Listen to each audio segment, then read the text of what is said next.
Hello, everyone. Good afternoon. My name is Vivian S. de Guzman, and welcome to our show, My Spiritual GPS.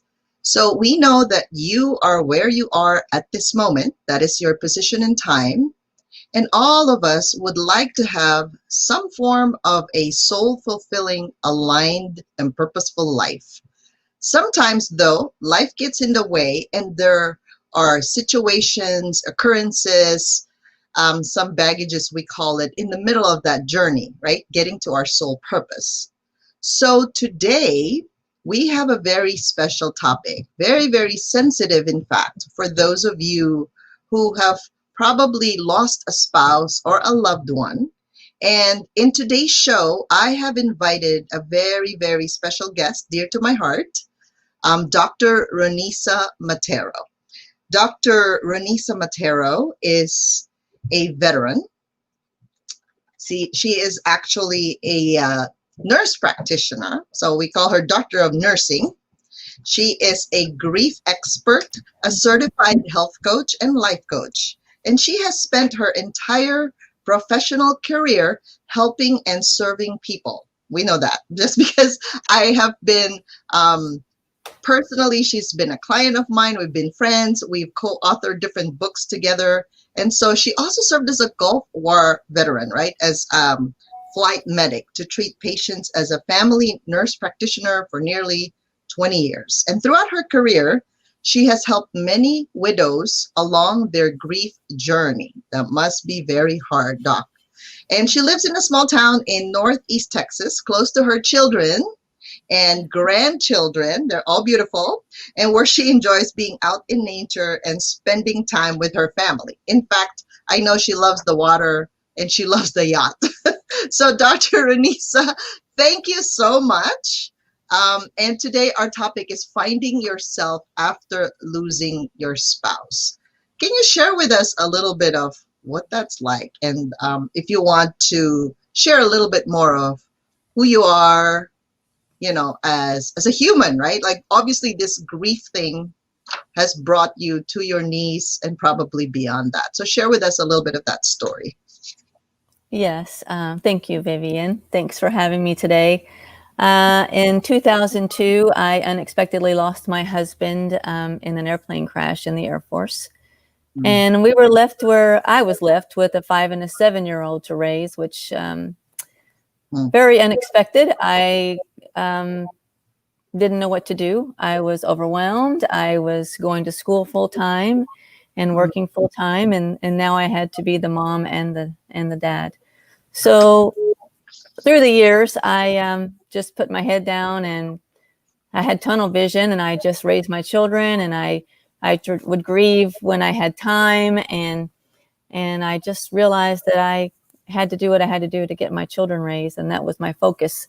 Right. The hardest thing is becoming the head of the household and learning to do everything yourself, and still putting your children first. Finding time to grieve, I found, was hard, and that's why I decided to write my book and to help other widows grieve and raise their children, because I felt like I was not doing it right or doing it wrong. But I guess there's no right or wrong way to do it. You just do it and you get through it. But there were some things I think I could have done differently that I'd like to help other people to realize before they go down that, you know, if they're along that journey that I was on. So right. So your kids then were 5 and 7 years old. So how old are they now? They're 25 and 23 now. Wow. Yeah. And 2 grandchildren. Time, right? So that's like 20. That's 18 years. 18 years ago. Yes. 18 years ago. Okay, there's my math. There goes my math. Okay. So, feels like longer than that. That's right. That's right. And I guess, so you were passionate about that because looking inside introspectively, and by the way, for those of you who are watching, look at what she did, right? She just put her head down, and she said she grieved when she has time. Tell us what that means. Like, what does grieving when you have time mean? Well, for me, I didn't want my children to see me grieve. So I would grieve when I was in the shower. That seemed to be the easiest place. You just cry in the shower. And, right. And you really don't know. You just do it. You get your crying out, and then you go take care of your children, get them ready for school, whatever you have to do, or get ready for work. Right. So I learned to grieve when my children weren't around. In hindsight, I probably should have let them see me grieve a little bit more so that they would know that I was real. Because when I talk to them now, they're like, Mom, we never knew what you went through. And I said, well, I really didn't want you to know what I went through because I was trying to be strong for you. Right, right. Yeah, and that must be hard. Like you said, even if we know, like energetically, there's the male side of us, the right side, and the female side of us. It's still in our mindset, right? Our expectation, a family consists of like a father, a mother, and children. So you had to do both roles at the same time. That must be quite challenging. Because I know a lot of the single parents would tell me, you sometimes the kids want the female side of us, right? The nurturing, loving, hug me, mom, and kiss me. But then the father side's like, no, you got to be disciplined because we want to make sure that you don't go astray. So how did you balance all of that? That must be, again, challenging.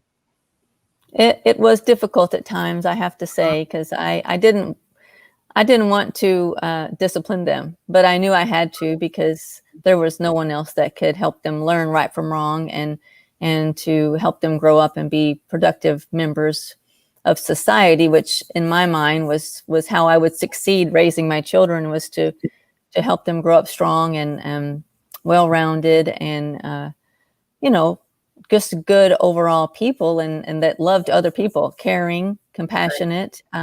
So yeah, the feminine side probably came out a lot more, but the masculine side was the side where I had to get up and go to work every day and provide and put a roof over their head and feed them. Right. So it was a balancing act. Yeah, must be. So what helped you move past the pain of your grief and move forward?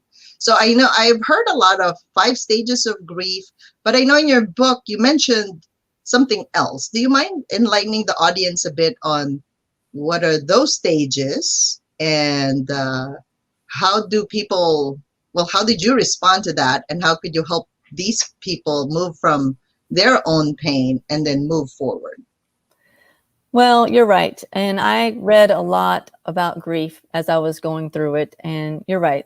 The 5 stages of grief are not the only stages. We go through them, but and then you think once you get through that stage that it's not going to come back, but it does come back, and you go through those stages again. Because if you don't completely grieve or you don't get through that pain, it's going to come back. Which for me, I felt a lot of times because I was so busy raising my children that I didn't properly grieve through some of the denial and the shock and the anger. I was angry for a long time. So I realized that I had to put myself into my work. And also one thing that really helped me was making a scrapbook for my children of their father. So that it was hard. And at the same time, I was able to grieve and get some of that pain out and onto paper to help them remember their father. So that was one of the big things that I did for my children, and they love the scrapbook. And so that really helped me just to let it out. Very good. Yeah, that's true. Because if it's in our heads, most likely it's going to be in our bodies. So we know that. I teach my clients, your soul is the boss. So the soul will always grow and expand because it doesn't want you to get stuck in one area of your life or one stage in your life. Even if you're grieving, you're happy, it doesn't really matter what you're feeling. The soul always wants to grow, right, and expand. But the soul dictates what your heart feels, and then your heart tells your mind what to think, and then the mind tells the body what to do. So during the time that you were having the denial and the shock and the anger, what are you feeling in your body? So then the audience can relate. Like, do you really feel something when you're angry, or do you do something else? Well, I felt a lot of heartache. I did feel a lot of pain in my heart and my chest. That, especially when I was working through my anger, or I was upset or crying or looking through old photos, I would feel a lot of, and maybe it was anxiety too, just Right. because I was anxious about what was coming, because the unknown about raising the kids and Mhm. what to do and how to do what they needed, because I wanted to do what Chris would have wanted me to do. So that was always that feeling of my heart would just feel like it was aching, just because I didn't want to make the wrong decision. I wanted to make the right decision for my children. So did you actually go to the doctor knowing you're in the healthcare field, right? Did you get your heart checked to make sure, is it not a heart problem, like a physical, is it an angina? Is it a heart attack? What's going on? So did you consult anyone during that time? Well, being a nurse practitioner, no, I didn't, because I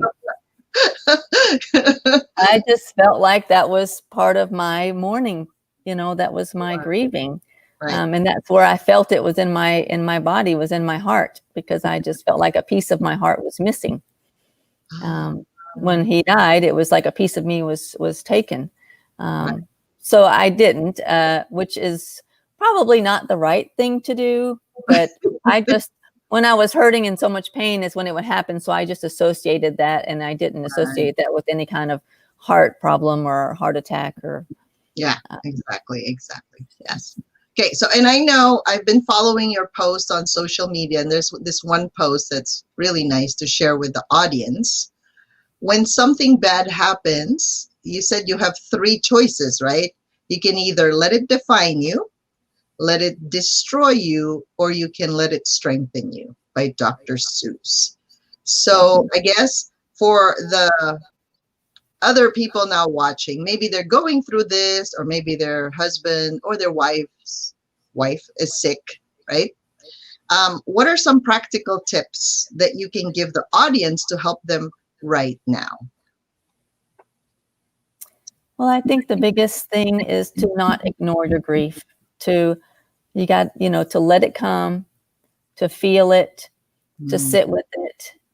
And you got to feel the pain to be able to heal the pain, which was something that I did not understand when I was first going through my grief.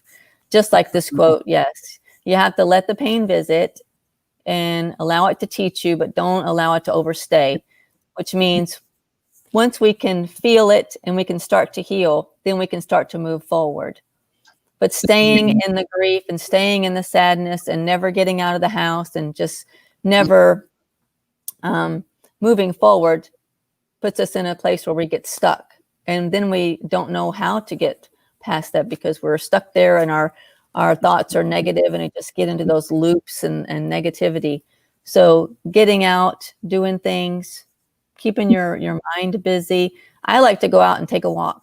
If I start to feel myself getting overwhelmed or getting upset about something, I just get out of the house, because I don't want to stay in the house, and I go take a walk out in nature, and that calms me, calms my anxiety, makes me feel better. And it just helps me to heal, just to get out and take some deep breaths, and I feel a lot better. Right. And that's very simple.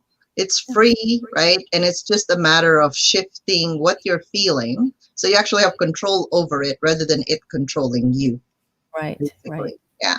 And that's true. You've heard of the law of attraction, that within 17 seconds, whatever you feel, you magnetize that in the universe. So you're attracting. So if you're feeling sad, upset, angry, and I know that anger is usually just it's kind of like the crust of the emotion, but that's not really what you're feeling. It could be some form of a pain, some form of some sadness. It's something there aside from anger that's present. And it is also a boundary violation, actually, like, because you're allowing things to come in aside from just what you're feeling, like when you're connected to God, right? When you're connected to your own higher power. So I know it took you a long time to go through this, right? I remember when I met you, and then it's almost like as if when you're talking, it just happened yesterday, right?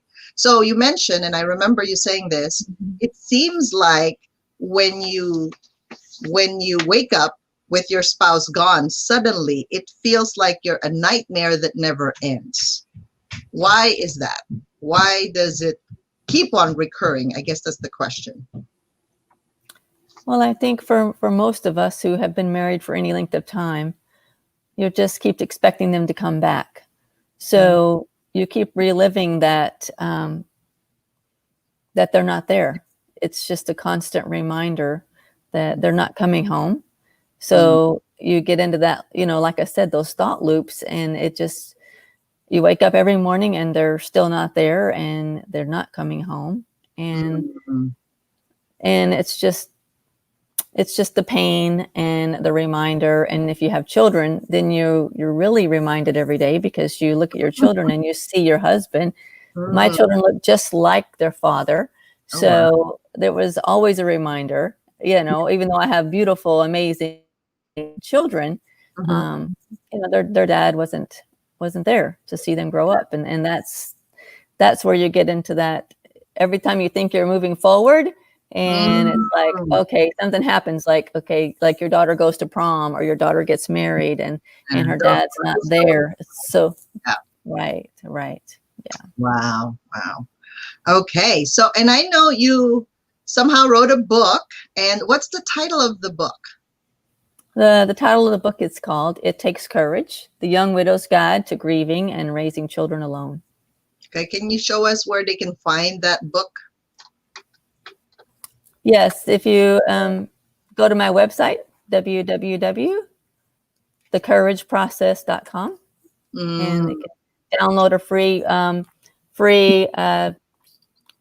copy, or I can, if you send me your address, I can send you a printed copy. So Awesome. And is that an acronym, Doc? The courage, like what does that mean? Courage. yes, I came up with a process. It's a 9-week process, and I take you through the courage process, because we have to break it down. It's not something you're going to get over tomorrow or the next day. Grief is something that takes time, and you have to work at it, and you have to decide that you want to move forward. Right. Sometimes it's easier for us to just stay in our grief and not move forward because we feel comfortable there. Right. Whether it's sadness or anger.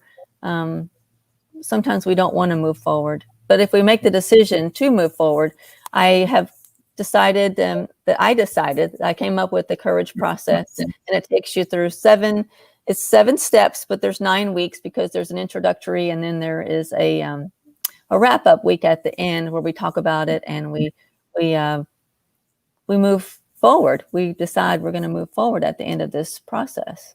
Awesome. Awesome. Yeah. Okay, so let's entertain some questions from the live audience. And by the way, thank you so much for watching. And for some of you who have some questions for our guest, for me, in the energetic or spiritual realm, and how we work with this grief process, so to speak, you're welcome to type in your comments on our Facebook Human MRI or our Vivian Money Magnet YouTube channel. And I'm going to bring up Sarah, that's helping us. Hello, Sarah. Thank you for helping us today. So are there any Hi there. see. Are there any questions or comments that people are asking us about our TV show today? I don't see any questions yet, Mhm. but I can definitely, I guess I have a comment myself. I always Go ahead. do. But I noticed that grieving is a human experience, and I feel like it can pretty much, like if you state that there's 5 stages to grieving, that means most humans are going to grieve in a process. What fascinates me is how different cultures grieve Mm. differently, and I think about my culture and how when women are widowed, it's very rare that they ever remarry, and it's a very cultural thing, and they rarely move on. They always, so yeah, that was my comment. Is just how unique it is to see different types of cultures and how they grieve the loss of a spouse. And yeah, I've always been probably a little inappropriate saying you should remarry, you should move on with your life, and that's just me, but I do see how there's cultural barriers there. So that was one comment I had. And then Venus wants to know, she says, do you still feel super attached to your former husband and fear that maybe he wouldn't want you to find love again? I have heard some women feeling this way. So there's two kind of points, unique points. And Lauren says, you're such a lovely guest. How is the grieving process the same, different to letting go of a spouse through separation or divorce? Those are two questions. So Yeah. let's answer Venus's question first. Sure. Yeah, I think Ranisa, that's yours. Yeah. Right. Yes, I still feel very attached to my husband. I think it's because spiritually, I feel we were soulmates, and I feel like he has been around to help me raise my children. And I would always call on him. I would pray and I would talk to him just like he was with me. So I still feel very attached. I don't know that I will ever remarry because I still feel so attached to him. But I feel that I will find love again, and I'm not opposed to getting married again. And like you said, in different cultures, I think in the way I was raised, it was you don't ever get remarried again. That was my grandmother lost her husband, and she didn't get remarried again. So and you're supposed to mourn for the rest of your life, which I can see part of that, but I don't want to mourn for the rest of my life the way I have been, for years. I want to find happiness again, and I know there is happiness out there. So through my courage process, I have learned to find love, to find happiness, even if it's through my kids, my grandchildren. That's happiness. I adore them. So yeah, I still feel very attached to him. I feel like he's around me and my children all the time. Wow. Beautiful. Cool. So yeah, back to Lauren's question about.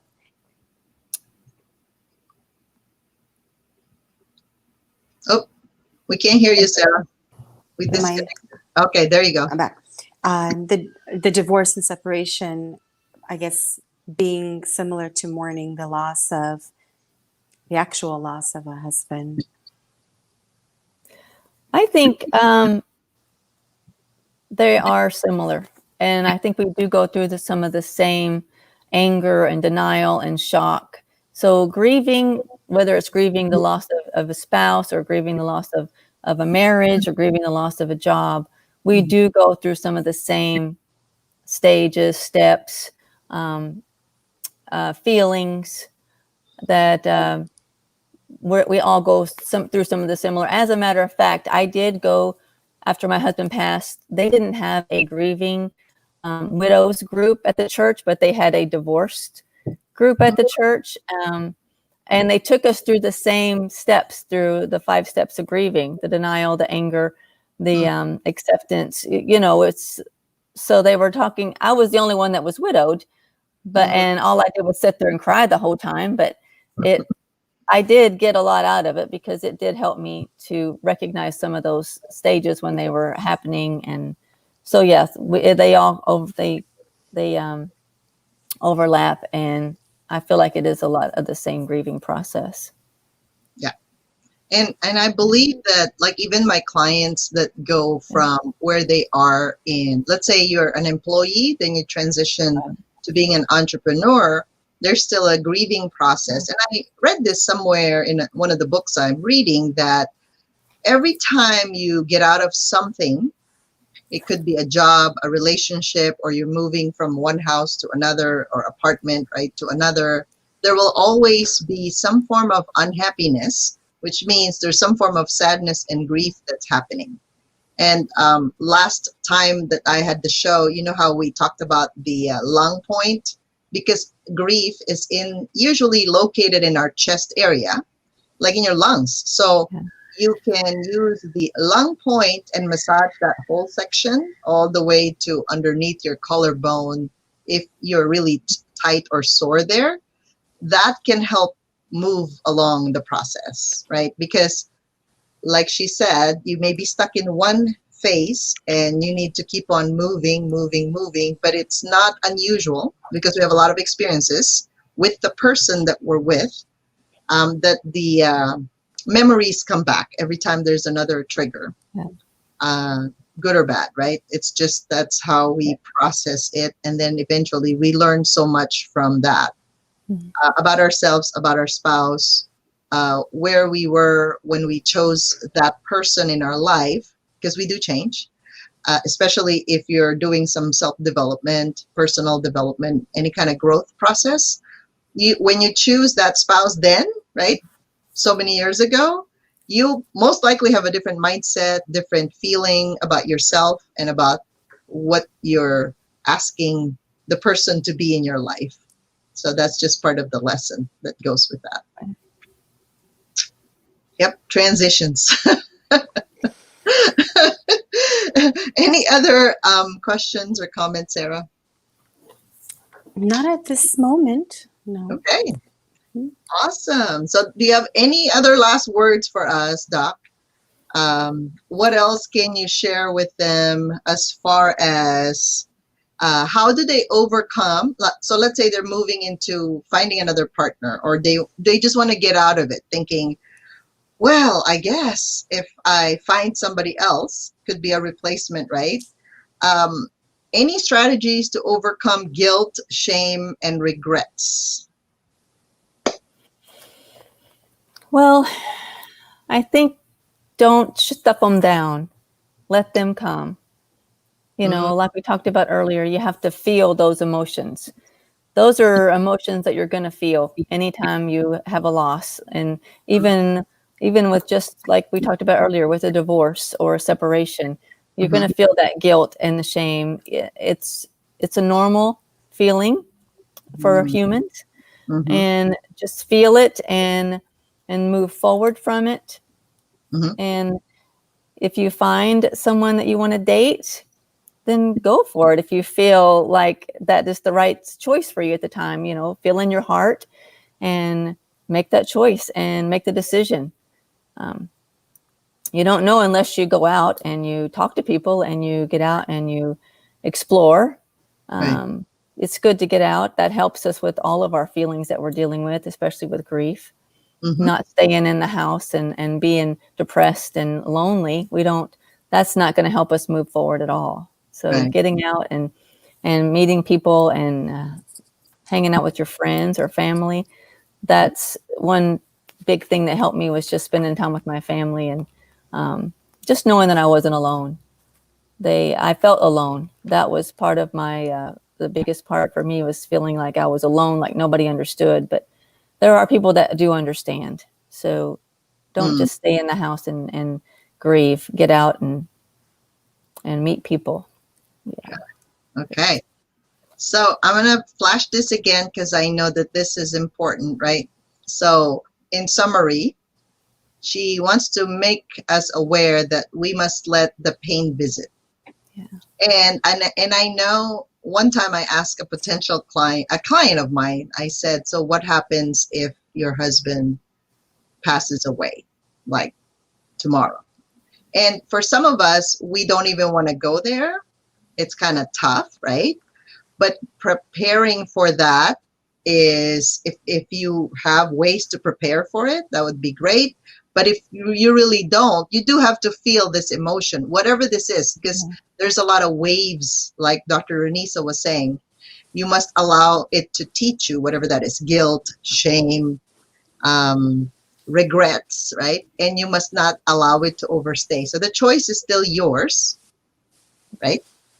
You just have to move the feeling as if it's like water over a duck's back. That's how I see emotions. It just rolls right out.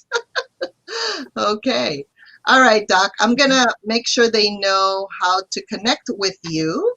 So can you share with them your email if perhaps they just want to talk and just somebody to hear them out, so to speak, right? Just because it's such a difficult process. Yes. So my email is dr.dr-ranisa, RONEISA, at thecourageprocess.com. Or you can Awesome. go to the website, www.thecourageprocess.com. If you click on Contact Me, it will take you directly to my email. And you can send me a message or ask me for the book. I'll be happy to send you a printed copy of my book if you would like that as well. Awesome. Perfect. All right. Well, thank you so much, Dr. Ranisa, Sarah, for managing all Thank the you. comments. Thank you. And next week, stay tuned. We're going to do a flip of this. We're going to do the Laughing Buddha. Oh. That's what we're doing next Tuesday. So tune